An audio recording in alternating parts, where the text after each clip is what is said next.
दोस्तों यह शहीद ए आजम भगत सिंह की जिंदगी के आखिरी 12 घंटे की कहानी है। जाने क्या हुआ था उस दिन भगत सिंह के साथ, इसलिए वीडियो को लास्ट तक जरूर देखना और ऐसी वीडियो देखने के लिए हमारे चैनल को सब्सक्राइब कर लीजिए और वीडियो को लाइक कर दीजिए। दोस्तों भगत सिंह फांसी के कुछ घंटे पहले किताब पढ़ रहे थे। भगत सिंह फांसी से पहले लेना चाहते थे घर के खाने का स्वाद, लेकिन लाहौर सेंट्रल जेल में 23 मार्च 1931 की शुरुआत किसी और दिन की तरह हुई थी। फर्क सिर्फ इतना ही था कि रात आई, सुबह होते होते सुहानी बयान में बदल गई थी। लेकिन जेल के कैदियों को अजीब सा लग रहा था जब वार्डन चरत सिंह से सुबह 4 बजे की उनसे आकर कहा कि वो अपनी अपनी कोठरी में चले जाए। हालांकि उनको इसका कोई कारण नहीं बताया, वो बस इतना कहकर शांत हो गए कि ऊपर से आदेश आया है। इसके बाद कैदियों के बीच घुसपैठ होने लगी कि आखिर क्या होने को है। तभी जेल का नाई बरकत हर कोठरी के सामने से कहते हुए गुजरा कि आज रात भगत सिंह, राजगुरु और सुखदेव को फांसी दी जाने वाली है। भगत सिंह के सामने के लिए जेल में निकला। रोज जेल के कैदियों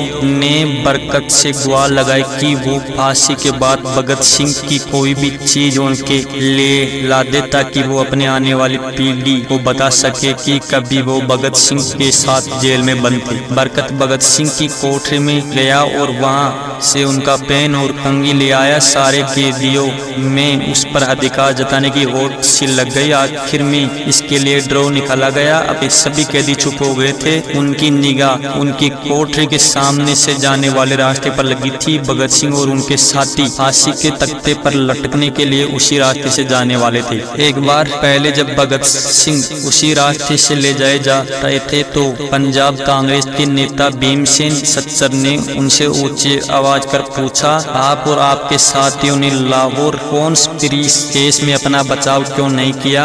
इस पर भगत सिंह का जवाब था कि इनके लाभियों को मरना ही होता है, क्योंकि उनके मरने से ही उनका अभियान मजबूत होता है। अदालत में अपील से नहीं। वार्डन चरत सिंह भगत को बहुत मानते थे और उनकी तरफ से जो कुछ बन पाता था उनके लिए करते थे। उनकी वजह से लाहौर की द्वारका दास लाइब्रेरी से भगत सिंह के लिए जेल में किताबें लाई जाती थी। भगत सिंह को फांसी दिए जाने से 2 घंटे पहले उनके वकील प्राणनाथ मेहता उनसे मिलने पूछे थे। मेहता ने बाद में एक किताब में लिखा था कि भगत सिंह अपनी छोटी सी कोठरी में पिंजरे में शेर की तरह चक्कर लगा रहे थे। जैसे कि उनके वकील मेहता वहाँ पूछे, भगत सिंह पूरा कर उनका स्वागत किया और फिर पूछा, आप मेरी किताब रेवोल्यूशनरी लाए या नहीं? जब मेहता ने उन्हें किताब दी तो वो उसे उन्हें के सामने पढ़ने लगे, मानो उसके पास अब ज्यादा समय नहीं बचा हो। मेहता ने उस वक्त उनसे पूछा कि क्या आप देश को कोई संदेश देना चाहेंगे? भगत सिंह ने किताब से मुंह हटाए बिना कहा कि सिर्फ 2 संदेश, साम्राज्यवाद मुर्दाबाद और इंकलाब जिंदाबाद। इसके बाद भगत सिंह ने मेहता को कहा कि पंडित नेहरू, सुभाष बोस को मेरा धन्यवाद कहना, क्योंकि इन दोनों ने भगत सिंह के केस में गहरी रुचि ली थी। भगत सिंह से मिलने के बाद वकील मेहता राजगुरु से मिलने उनकी कोठरी पहुंचे। राजगुरु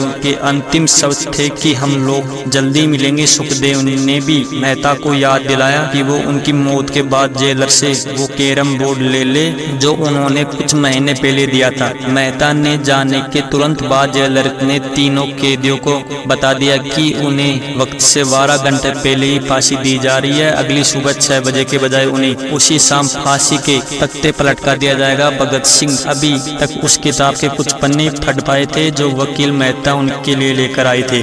और फिर भगत सिंह के मुंह से निकला कि क्या आप मुझे इस किताब का एक अध्याय भी खत्म नहीं करने देंगे? फांसी से पहले लेना चाहते थे घर के खाने का स्वाद। भगत सिंह ने जेल के मुस्लिम सफाई कर्मी वेब से अनुरोध किया कि वो उनके लिए उनकी फांसी से एक दिन पहले शाम को अपने घर से खाना ला दे, लेकिन वे भगत सिंह की ये इच्छा पूरी नहीं कर सके, क्योंकि भगत सिंह को 12 घंटे पहले फांसी देने का फैसला ले लिया गया था और वेब को जेल के गेट के अंदर घुसने नहीं दिया गया। थोड़ी देर बाद तीनों कैदियों को फांसी की तैयारी के लिए उनकी कोठरियों से बाहर निकाला गया। भगत सिंह, राजगुरु और सुखदेव ने आपस में अपने हाथ जोड़े और अपना प्रिय आजादी गीत गाने लगे कि कभी वो दिन आएगा कि जब आजाद हम होंगे, ये अपनी जमी होगी, ये अपना आसमां होगा। दोस्तों उसके बाद एक एक करके इन तीनों का वजन मापा गया। इसके वजन पहले से बढ़ गए थे। सबसे कहा कि आखिर स्नान कर लो। फिर उनको काले कपड़े पहनाए गए, लेकिन उनके चेहरे खुले रहने दिए गए। वार्डन शरद सिंह भगत सिंह के कान में फुसफुसाहट कर रहे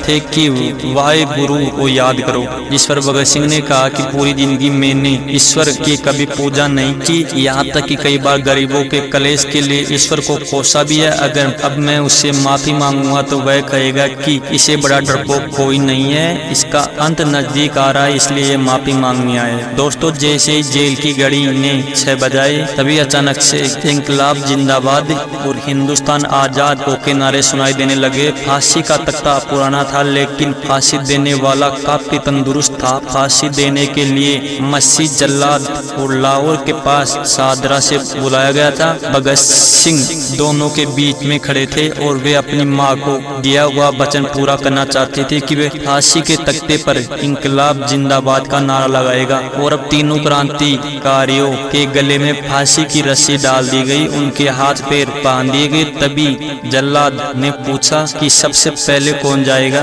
जिस पर सबसे पहले सुखदेव ने फांसी पर लटकने की आवरी। जल्लाद ने एक एक कर रस्सी खींची और उनके पैरों के नीचे लगे तख्तों को पैर मार कर हटा दिया। काफी देर तक उनके शवों को तख्तों से लटकते रहे। कुछ देर बाद उन्हें नीचे उतार दिया गया। फिर डॉक्टरों ने उन्हें मृत घोषित कर दिया। फिर जेल के अंदर ही इन तीनों का अंतिम संस्कार करने की प्लानिंग थी, लेकिन फिर जेलर को लगा कि जेल से धुआं उठते देख बाहर की भीड़ जेल के अंदर दरवाजे तोड़ देख कर अंदर आ सकती है, इसलिए जेल की पिछली दीवार तोड़ी गई और उस रास्ते ट्रक को अंदर लाया गया और उससे बहुत ही अपमानजनक तरीके से किसी सम्मान की तरह तीनों के शव को फेंक दिया गया। पहले तय हुआ था कि उसका अंतिम संस्कार रावी के तट पर किया जाएगा, लेकिन रावी में पानी बहुत ही कम था, इसलिए सतलुज के किनारे शवों को जलाने का फैसला किया गया। उसके पार्थिव शरीर को फिरोजपुर के पास सतलुज के किनारे लाया गया। तब तक रात के 10 बज चुके थे। इसी बीच उप पुलिस अध्यक्ष कसूर सुदर्शन सिंह कुसूर गांव से एक पुजारी को बुला लाए और उनके शवों को आग लगा दी गई कि गांव के लोगों को इसके बारे में पता चल गया। जैसे ही ब्रिटिश सैनिकों ने लोगों को अपनी तरफ आते देखा तो वो शव को वहीं छोड़कर अपने वाहनों की तरफ भागे। सारी रात गांव के लोगों ने उन अधजले शवों के आसपास पहरा दिया। अगले दिन दोपहर को जिला मजिस्ट्रेट के दस्तखत के साथ लाहौर के कई इलाकों में नोटिस चिपकाया गया, जिसमें बताया गया कि भगत सिंह, सुखदेव और राजगुरु का सतलज नदी के किनारे हिंदू और सिख रीति से अंतिम संस्कार कर दिया गया है। लोगों के इस नोटिस पर कड़ी प्रतिक्रिया जताते हुए कहा कि अंतिम संस्कार तो दूर, इन शवों को ठीक तरह से जलाया भी नहीं गया। दोस्तों, यह थे भगत सिंह के जीवन की आखिरी 12 घंटे की कहानी। हम उम्मीद करते हैं कि आपको यह वीडियो पसंद आया होगा। अगर पसंद आया हो तो एक प्यारा सा कमेंट जरूर कर दीजिए। धन्यवाद।